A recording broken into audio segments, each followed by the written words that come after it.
नमस्ते बच्चों।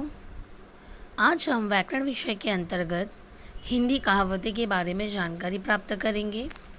तो आपके बुक के पीछे देखो, वहाँ पे कहावतें होता है, बहुत सारे वहाँ पे मुहावरे कहावतें वहाँ पे लिखे होते हैं। उसका अर्थ आपको जानना बहुत ज़रूरी है कि कहावतें मतलब होता क्या है, क्यों हम हिंदी विषय में कहावतें का उपयोग करते हैं और किस तरह उपयोग किया जाता है, किस तरह से अपनी भाषा अच्छी करने के लिए यहाँ पर कहावतें का उपयोग किया जाता है और किन थोड़े शब्दों में ज़्यादा अर्थ प्रकट करना, ये भी क्या है, मुहावरा अर्थ का ये दोनों कार्य करते। तो आज हम कहावत के बारे में जानकारी प्राप्त करेंगे।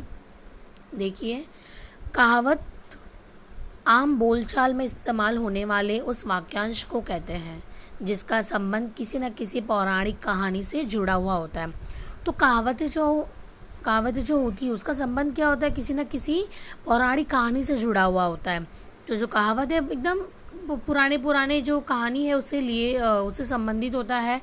कहीं कहीं इसे मुहावरा अथवा लोकगीत के रूप में भी जाना जाता है। तो इसे मुहावरा, लोकगीति और कहावत भी इसे कहा जाता है। कहावतें प्रायः सांकेतिक रूप में होती है। ये क्या होता है, एक सांकेतिक रूप में होता है। थोड़े शब्दों में कहा जाए तो जीवन के दीर्घकाल के अनुभव को छोटे वाक्यों में कहना ही कहावतें होती है।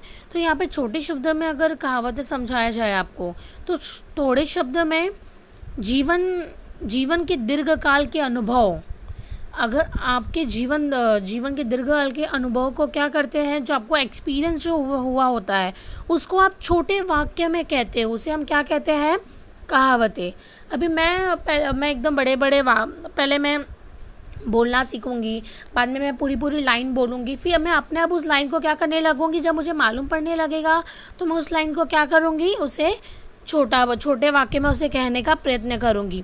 तो मैं क्यों बोल रही हूँ, क्योंकि मुझे अब एक्सपीरियंस हो गया, मुझे अब अनुभव हो गया कि हाँ, मुझे अब यह छोटा बोलना चाहिए। तो छोटे वाक्य में अगर इसे कहा जाता है तो ये क्या होता है, हमारे यहाँ कहावतें होती है।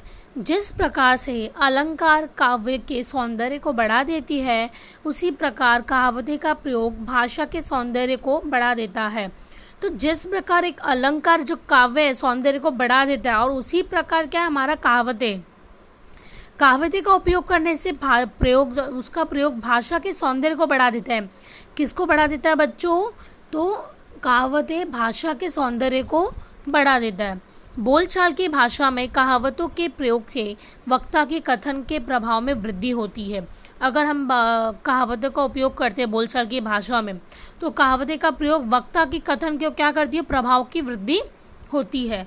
और साहित्यिक भाषा में कहावतों के प्रयोग से साहित्य की श्रीवृद्धि होती है। और जिस प्रकार से कहावतें का उपयोग साहित्य भाषा में किया जाता है, उसे क्या होता है, साहित्य की वृद्धि होती है कि तुम अपनी भाषा में किस तरह कहावतें का उपयोग करते हो, उन्हें समझाने के लिए ये सारी चीज़ें वहाँ पर देखी जाती है। प्रायः एक भाषा के कहावतों को अन्य भाषाओं के द्वारा मूल या बदले हुए रूप में अपना भी लिया जाता है। तो जो कहावतें होती है, एक भाषा के दूसरे भाषाओं में भी, अन्य भाषाओं के क्या होता है, उसका मूल शब्द हुए रूप में भी उसे क्या किया जाता है, अपना लिया जाता है। तो आपको समझा कि कहावतें किसे कहते हैं। Yes, very good. तो आइए हम देखते हैं यहाँ पर कुछ कहावतें। तो वहाँ पे आपको कहावतें दिया होगा और उसका अर्थ बताया गया होगा। तो आइए देखते हैं कहावतों में क्या दिया गया और किस प्रकार से आपको यहाँ पर कहावतों के बारे में जानकारी मैं दे रही हूँ। आइए पहले देखते हैं। अंधों में काना राजा, ये हमारा क्या है, मुहावरा, कंधों में आना राजा। और उसका अर्थ देखो, मूर्खों के मध्य अल्प गए ही ज्ञानी। तो अब यहाँ पर जो रेड में दिया है आपको, वो क्या है, आपका मुहावरा, और जो ब्लू में दिया उसका क्या है, अर्थ।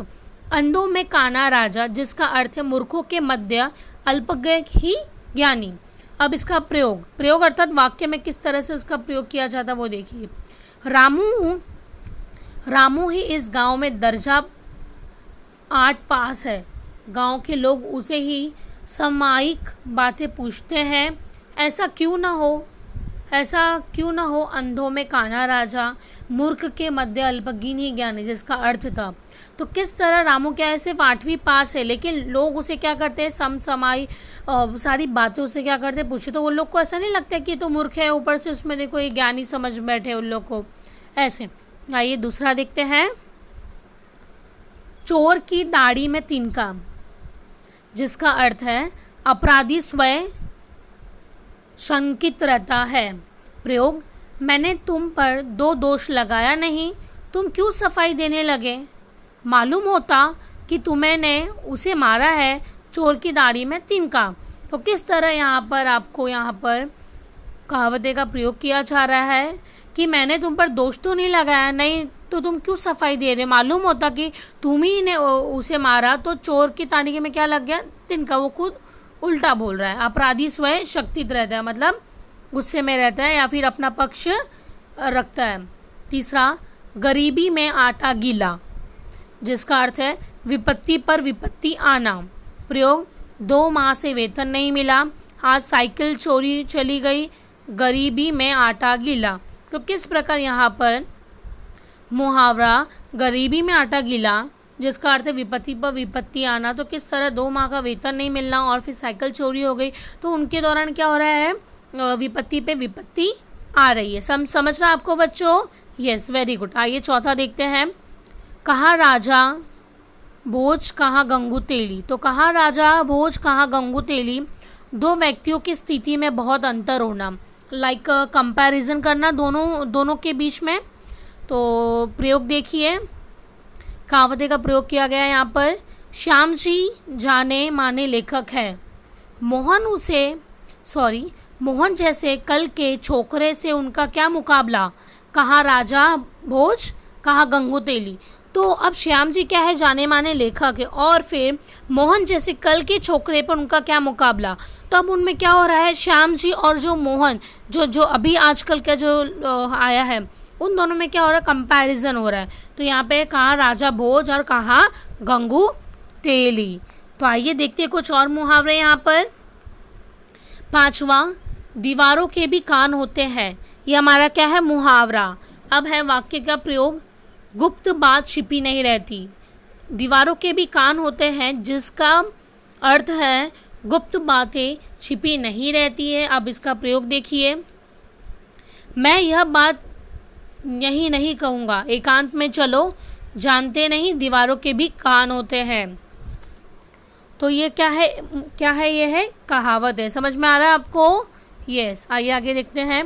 6ठा, निर्बल के बल राम, निर्बल के बल राम, जिसका अर्थ है जिसका कोई सहारा नहीं, उसकी ईश्वर सहायता करता है। अब इसका वाक्य में प्रयोग देखिए, सभी के पास कोई ना कोई सिफारिश थी, लेकिन चुनाव हुआ तो विजय का। जिस बेचारे के पास कोई सिफारिश नहीं थी, ठीक ही निर्बल के बल राम। तो किस तरह से यहाँ पर कि जिसका कोई सहारा नहीं होता उसकी ईश्वर सहायता करता है, निर्बल के बल राम। तो किस तरह यहाँ पर कहावते का प्रयोग किस तरह किया यहाँ पर, और किसका अर्थ बताया, वाक्य में प्रयोग उसका किस तरह किया, उसका अर्थ क्या होता है, सारी चीज़ें अभी यहाँ पर आपको बताई जा रही है। तो आपने देखा कि कहावतें क्या होता है, कि कहावतें किसे कहते हैं, और किस तरह से आपने देखा अंधों में काना राजा, चोर की दाढ़ी में तिनका, गरीबी में आटा गीला, फिर चौथा था कहाँ राजा बोझ कहाँ गंगू तेली, फिर किस प्रकार यहाँ पर दीवारों के भी कान होते हैं, निर्बल के बल राम। तो आपको समझ में आ रहा है यहाँ पर कि किस प्रकार मुहावरा आपको पता चल रहा है? यस। आइए आगे देखते हैं। 7वां, 1 और 1 11 होते हैं, जिसका अर्थ है मेल से शक्ति में वृद्धि होती है। मेल से शक्ति की क्या होती है? वृद्धि। अब वाक्य में प्रयोग देखिए, प्रत्येक मनुष्य को देश के हित में स्वयं लगना चाहिए, क्योंकि 1 और 1 11 होते हैं। तो किस तरह से मेल, अगर ज़्यादा लोग वहाँ पे इकट्ठा होंगे तो उसमें क्या होगी? वृद्धि होगी। तो किस प्रकार प्रत्येक मनुष्य को देश के हित के लिए स्वयं लगना चाहिए, क्योंकि 1 और 1 क्या होते हैं? 11। तो 1 और 1 11 होते हैं, ये हमारा कहावतें हैं। तो किस तरह कहावतें का उपयोग किया गया देखा आपने यहाँ पर? यस।